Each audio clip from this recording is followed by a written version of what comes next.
Hari pemungutan suara Pilpres 2024 semakin dekat. Para capres dan juga cawapres berlomba-lomba menciptakan citra yang baik di mata masyarakat pemilih atau yang disebut political branding.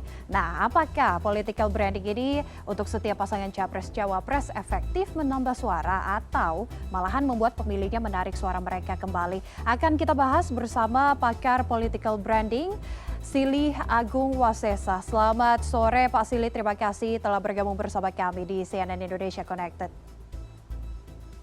Sore Mbak Monika, thank you Mbak udah diundang untuk ngobrolin para capres ya. Seru emang nih. Baik Pak Silih, ini kita melihat kampanye sudah berjalan sejak 28 November hingga saat ini udah Januari. Bagaimana Anda melihat strategi political branding para capres saat ini? Apakah dari pengamatan Anda bisa dikatakan sudah menciptakan branding yang positif belum Pak? Iya, jadi sebetulnya kan kalau dalam pemilu tuh positif atau tidak sebuah branding itu kan ketika dia bisa mengkonversi suara pemilih lah gitu ya. Jadi dia akan dibilang bagus ketika orang semakin banyak yang memilih. Itu kuncinya di situ tuh yang harus dipahami gitu. Nah sekarang kita ngelihat nih, apakah kemudian positioning yang dibuat oleh tiga capres ini kira-kira udah bisa belum menggait suara pemilu, terutama suara pemilih anak-anak muda dan anak-anak muda dan kelas menengah ke bawah yang populasinya mungkin sekitar lebih dari 61% bahkan. Nah itu tuh yang harus kita pahami dulu tuh.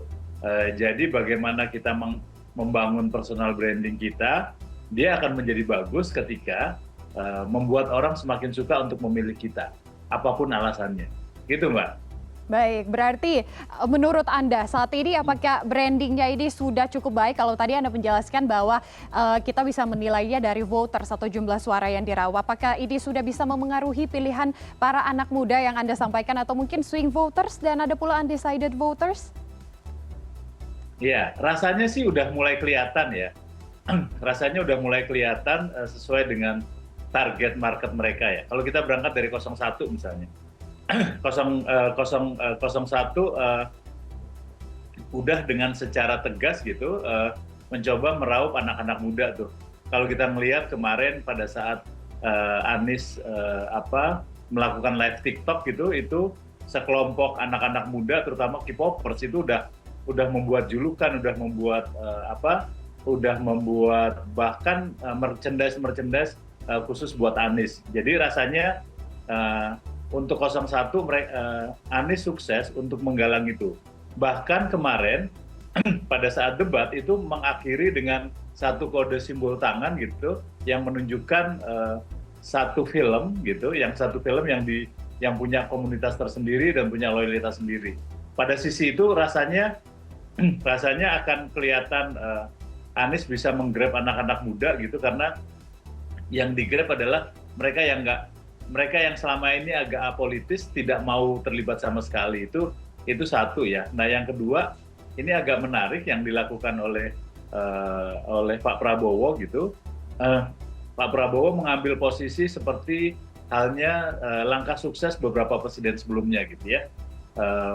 Yang disebut sebagai pihak yang teraniaya lah, atau kita sebut sebagai playing victim. Itu kan posisi Pak Prabowo di situ tuh. Dan skenarionya menurut saya sangat rapi gitu. Pada saat debat kelihatan bahwa dengan mimik yang sedih gitu, terus kemudian setelah debat ada sekelompok influencer yang kemudian menangis-nangis dengan menurut saya sangat rapi lah.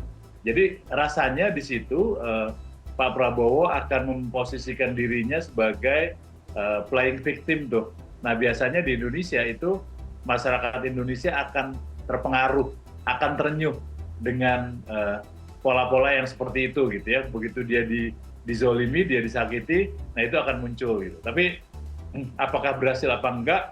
Ya kondisi ini harus dilihat lewat hasil survei lah minimal gitu ya. Karena kalau kita lihat dari percakapan di sosial media, yang terjadi adalah malah orang menghujat tuh dengan Pak Prabowo gitu ya. Di debat bukannya muncul dengan data, tapi malah minta dikasihani misalnya kayak gitu. Nah yang terakhir dari 03 punya target market yang berbeda, khas PDIP. yaitu Wong Cilik gitu ya. Karena partainya Wong Cilik, Mas Ganjar sudah mulai menggunakan sebetulnya pendekatan lama. Saya ngelihat sekarang Mas Ganjar udah kembali ke habitatnya gitu ya, menjadi dirinya sendiri untuk belusuan di daerah-daerah tuh, untuk belusuan di daerah, kemudian nginep gitu. Kemarin malam nginep, ketemu orang-orang kecil, nyapa dengan bahasa-bahasa yang ringan, dan rasanya ini juga tepat nih, banyak orang-orang kelas menengah ke bawah yang kemudian simpatinya kembali masuk ke Ganjar juga. Jadi secara umum mereka masing-masing punya target market yang berbeda, tinggal nanti kita lihat aja nih, kira-kira mana yang bisa ngunci, terutama di dua debat berikutnya. Karena kalau debat kemarin kan udah kelihatan ya, 01 dan 03 bekerja sama secara cantik gitu, artinya kerjasamanya tuh menyerang 02 dan 02 kemudian memposisikan diri sebagai pihak yang teraniaya. Jadi pas banget lah Mbak. Oke. Itu.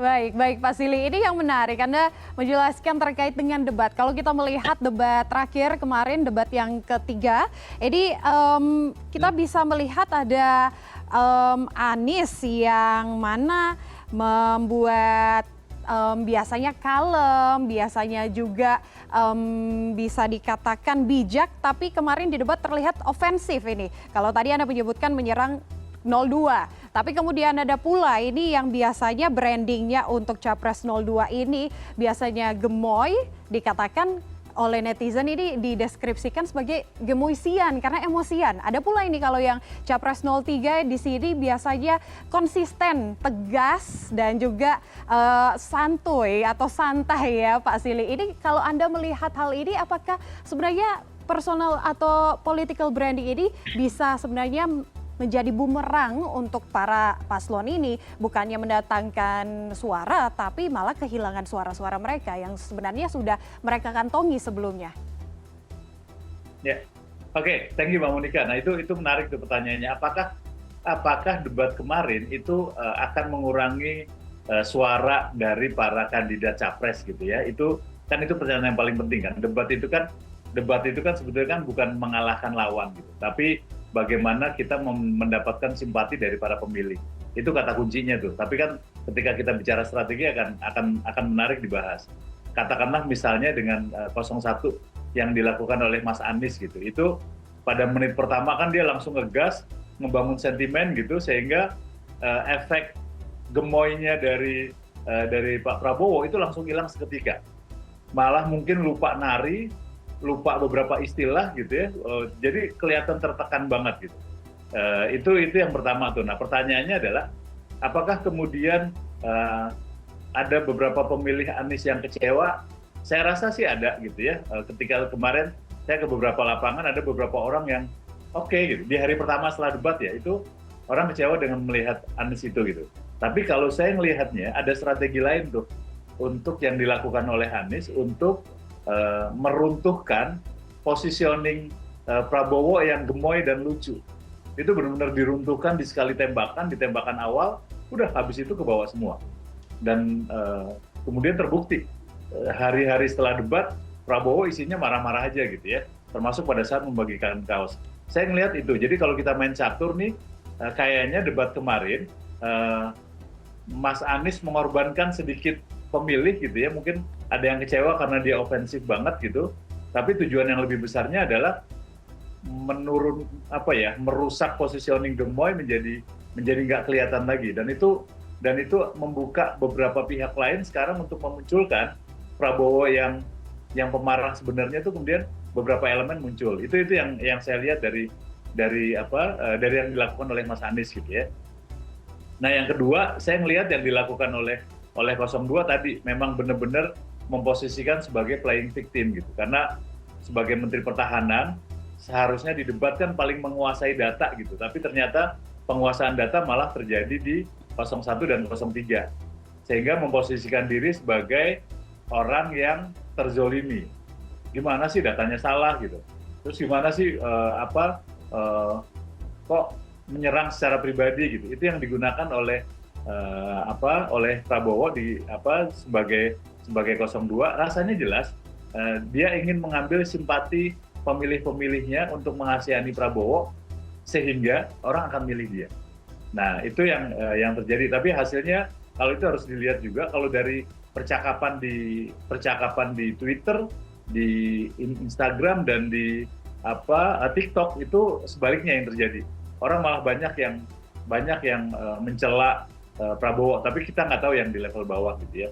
Nah, yang menarik lagi yang ketiga nih, Mas Ganjar kembali pada posisinya. Jadi setelah debat pertama, Mas Ganjar memposisikan sebagai oposisi yang garang, yang tegas gitu ya.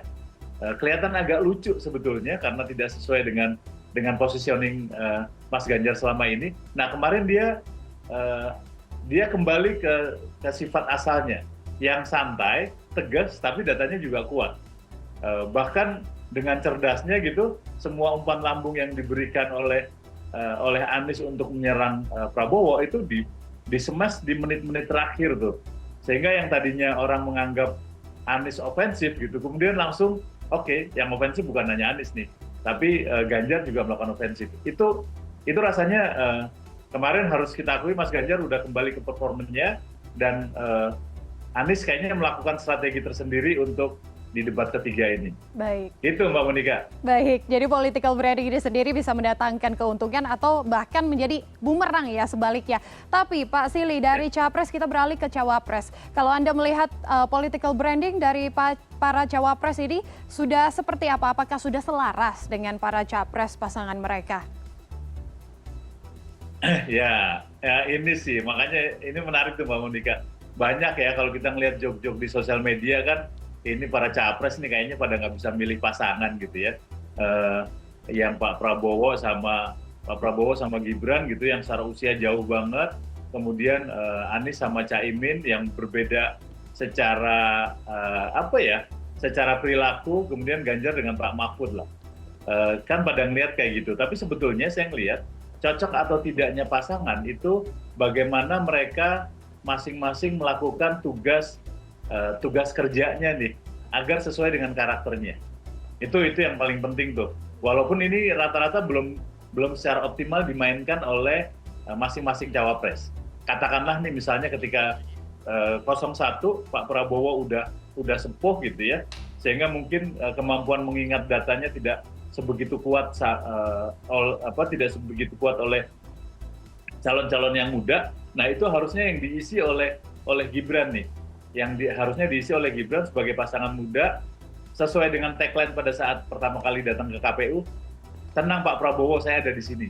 Nah, Gibran harusnya memposisikan ini sebagai anak muda yang ingatannya kuat, punya visioner, data-data juga di luar kepala. Tapi Gibran tidak menjalankan ini karena pada beberapa forum Gibran lebih memilih untuk acara-acara yang ringan, kemudian acaranya konser dan lain sebagainya, tapi tidak melengkapi posisinya sebagai cawapresnya Prabowo dengan gagasan. Itu satu. Yang kedua Caimin gitu ya. Caimin kita tahu semua sangat santai, khas NU gitu ya. Kecerdasannya itu dibalut dengan kelucuan gitu. Kecerdasannya dibalut dengan kelucuan dan itu dilakukan dengan sangat bagus, sangat pas karena kemudian Caimin ke pesantren-pesantren yang ada. Hanya memang kadang-kadang ketelepasan nih Caimin ngomongin gagasan, padahal itu kuncinya adalah kekuatannya Mas Anies tuh. Akibatnya ketika ngomong gagasan nggak jelas kemana-mana tuh. Nah itu yang jadinya nggak klop seolah-olah. Baik. Itu sih. Baik Pak Silly, yang terakhir ini kalau tanpa memihak, kalau hanya melihat dari sisi political branding saja, pasangan mana yang menurut Anda paling baik strategi brandingnya hingga saat ini Pak? Singkat.